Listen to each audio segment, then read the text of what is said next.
রাধে রাধে সকলকে welcome back to my channel. একটা নতুন ভিডিওতে তোমাদের সকলকে জানাই অনেক অনেক ওয়েলকাম। তো আজকে সকালে উঠেই আবার সোনা রান্না করতে পারিনি, আজকে ঘুমিয়ে পড়েছিলাম। তো সোনা চলে গেছে অফিসে, তিতলিকে খাইয়ে দিয়ে স্কুলে পাঠিয়ে দিলাম।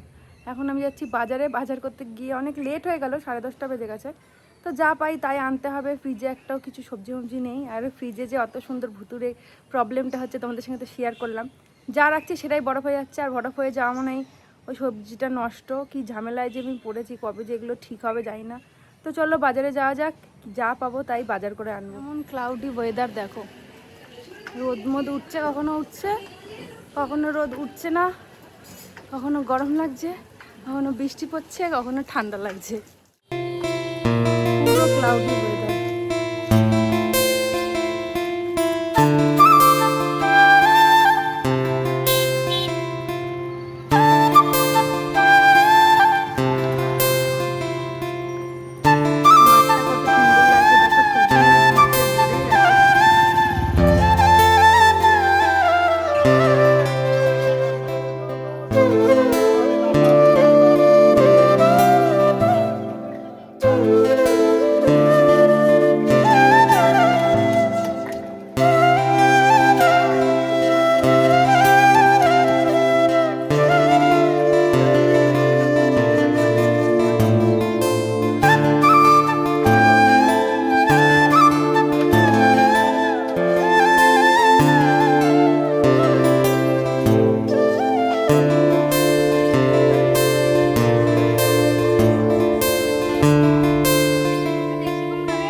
চলে এসেছি বাজার থেকে বাড়ি, আর লেগে পড়েছি কাজে। এই যে সব সবজি কালকে রাতে কেটে থুয়েছিলাম, সেগুলো তো আর রান্না করা হয়নি, এত ঘুমিয়েছি আমি। এই যে বাজার থেকে চিংড়ি মাছ নিয়ে এসেছি, আর নুন হলুদ মাখিয়ে দিয়েছি, দিকে ভাতও ফুটে গেছে। তাই ভাবলাম যে না, এবার তাড়াতাড়ি রান্নাটা করা যাক। কী কী বাজার করেছি তোমাদেরকে পরে দেখাবো। আর তেলটার মধ্যে জল ছিল, এত ছিটকাচ্ছে, ওই জন্য আমি একটু ঢাকা দিয়ে দিলাম, তেলটা ভালো করে গরম হয়, জলটা ছিটকে নিক। এদিকে দেখো আমার পটল আর চিংড়ি ভাজা হয়ে গেছে, অফ ক্যামেরাতেই ওগুলো করে নিয়েছি। এদিকে আলু ভাজতে দিয়ে দিয়েছি, লাল লাল করে আলু ভেজে নিলাম। তারপরে দিয়ে দেবো মশলা ভালো করে না কষালে তরকারি যেন টেস্ট হয় না। তো এখন মশলা দিয়ে দিয়েছি, আর আস্তে আস্তে একটুখানি ওই মিডিয়াম টু লো ফ্লেমে করেই আমি মশলাটা কষাই, তাহলে না মশলাটা পুড়ে যায় না, আর সুন্দর আলুটাও সেদ্ধ হয়ে যায়। কারণ ঝোল দিয়ে আলু বেশি সেদ্ধ করলে আমার মনে হয় তরকারি পানসা হয়ে যায়, ওই জন্য।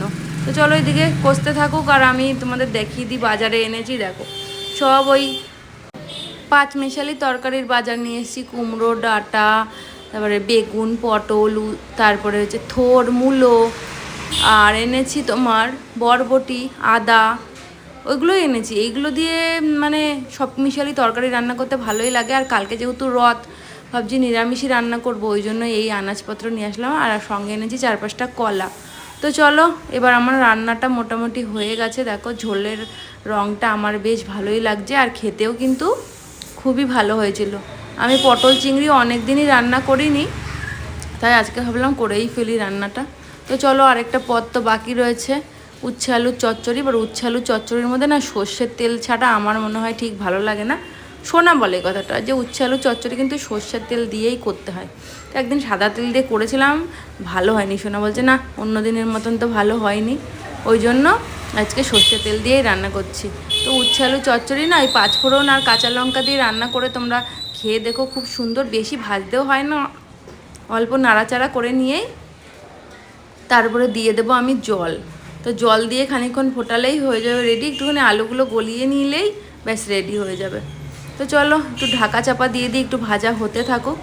খানিকটা ভাজা হয়ে গেলেই তারপরে দিয়ে দেবো জল। এই দেখো জল দিয়ে এবার একটু ফোটাতেও দিয়ে দিয়েছি। খুব বেশি জল দেওয়া যাবে না, কারণ ওই যে বললাম চচ্চড়ি, ওই জন্য দেখে বুঝতে পারছো যে কতটা জল দিয়েছি। আর কী পরিমাণে গাড়ির আওয়াজ হচ্ছে, বিরক্ত লাগে, কান ফান জ্বলে যাচ্ছে যেন মনে হচ্ছে। তো চলো হয়ে গেছে, এই যে নামিয়ে নিয়েছি চচ্চড়ি। আমার তো চচ্চড়িটা দিয়ে ভাত খেতে এত ভালো লাগে, মনে হয় মাঝে মধ্যে মনে হয় মাছ না হলেও যেন চলে যাবে।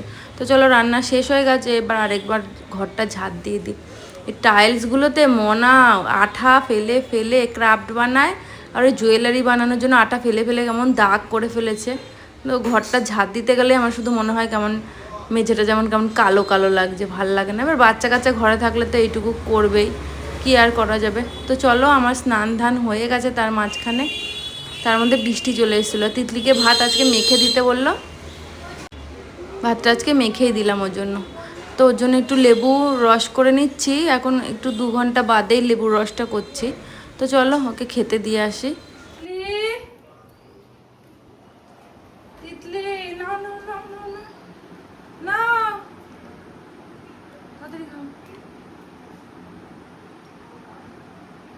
পুরোটা শেষ করো কিন্তু।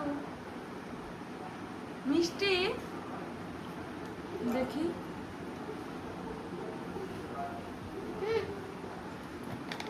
জিনিস কিনেছি, পরে দেখাবো। দেখো এটাতে কি আছে। দোকানে চলে এসে মুখ চালিয়ে যাচ্ছি। এই নিমকিগুলো না খেতে ভালো লাগে, সে কবে এনেছি মনে নেই। আজকে এদিকটা কৌটোটা সরাতে গিয়ে দেখছি এর মধ্যে রয়েছে, তো মুখ চালিয়ে যাই। খেতে কিন্তু দারুণ লাগে। তোমরা কে কে নিমকি ভাজা খাও আমাকে বলো তো। আমি মাঝে মধ্যে খেতে পছন্দ করি, কিন্তু সব সময়ের জন্য একদমই নয়। তো চলো, চলে এসেছি একটু বাজারে, কয়েকটা টুকটাক জিনিস নেওয়ার আছে, ওই জন্যই একটু বাজারে চলে আসলাম। তো ভাবছি দুটো ক্লিপ নেব। ক্লিপগুলো ভেঙে গেছে, আর ওই আমার একটা নর্মাল যেই মিডিয়াম সাইজের ক্লিপগুলো, ওই ক্লিপটাও দেখছি আর পাচ্ছি না, তাই কাকার দোকানে চলে আসলাম। আর এখানে দেখো কি সুন্দর সুন্দর গলার হারের সেট, আর এখানে না গিফটের জিনিসও পাওয়া যায়, খুব সুন্দর সুন্দর। দেখো প্রেশার কুকারের কালারটা কি দারুণ। আর ইয়াররিংয়ের কালেকশান দেখো প্রচুর রয়েছে কালেকশান। আমি এখান থেকে ইয়াররিং নিই দুর্গাপুজোয়, আবার কিছু কিছু ইয়াররিং কলকাতা থেকেও নেওয়া হয়। আর একটা জিনিস দেখাচ্ছি, দেখো শ্রাবণ মাস চলে এসছে, মানে বুঝতে পারছো তো। শ্রাবণ মাস মানে কি বলতো, শুধু শিবের মাথায় জল ঢালা সেটা কিন্তু না। এই যে সবুজ চুড়ি পরা, এগুলো নতুন ট্রেন্ড। আমি তো জীবনেও এগুলো ফলো করব না। সবুজ চুড়ির সঙ্গে আবার এটা শ্রাবণ মাসের ছোটো থেকে কোনোদিন মাকে কাকিকে আমার মামা মামিকে মামাদের না মাম্মিদের দেখিনি, তা আমি কেন করবো। আমি ফলো করতে পারি না এসব ট্রেন্ড ফ্রেন্ড, যাই বলো। এই যে এই ক্লিপগুলোই নেবো ভাবছি, তো এখান থেকে একটা ক্লিপ নিয়ে নিচ্ছি। এই ক্লিপগুলো আমার চুলের জন্য পারফেক্ট, কারণ অনেক বড় বড় চুল তো আমার, মানে এত বড় বড় চুল যে এর থেকে ছোট ছোট ক্লিপ আর হয় না। আর দেখো রথ যেহেতু কি সুন্দর সুন্দর মালা চলে এসছে। আর এই দেখো এই ঝুনঝুনিগুলো হচ্ছে কি বাঁকের মধ্যে লাগানোর জন্য, কারণ শ্রাবণ মাস তো আসছে সামনে, ওই জন্য এই ঝুনঝুনিগুলো ওই বাঁকের মধ্যে লাগায়, তাই মামা বলছে।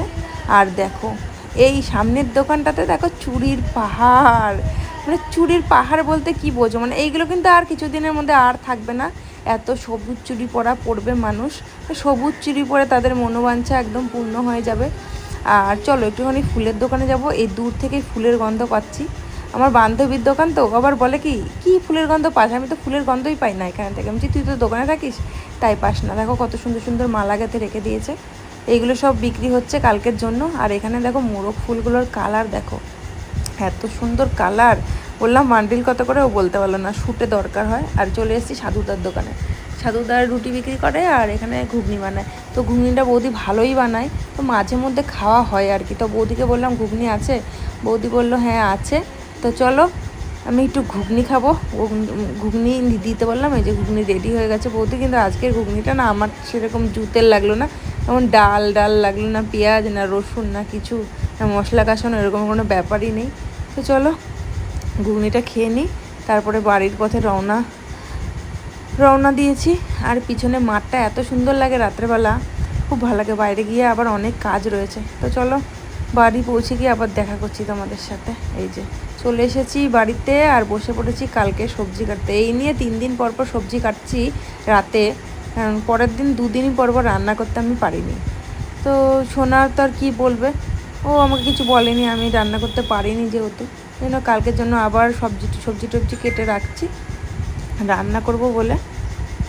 তো টুকটাক অনেক বাজার টাজারই করেছি। আর এই দেখো পাঁচমিশালি সবজি রান্নার জন্য না সময়ও লাগে অনেকটা, তো এইগুলো টুকটাক করে কাটতে হয়। তারপরে বরবটিগুলো ফ্রিজে রেখে অর্ধেকটাই দেখছি এত বেশি ঠান্ডা হচ্ছে ফ্রিজ দিয়ে, ওগুলো ঠান্ডার চোটে নষ্ট হয়ে যাচ্ছে, টেম্পারেচারটা একদমই মেনটেন হচ্ছে না।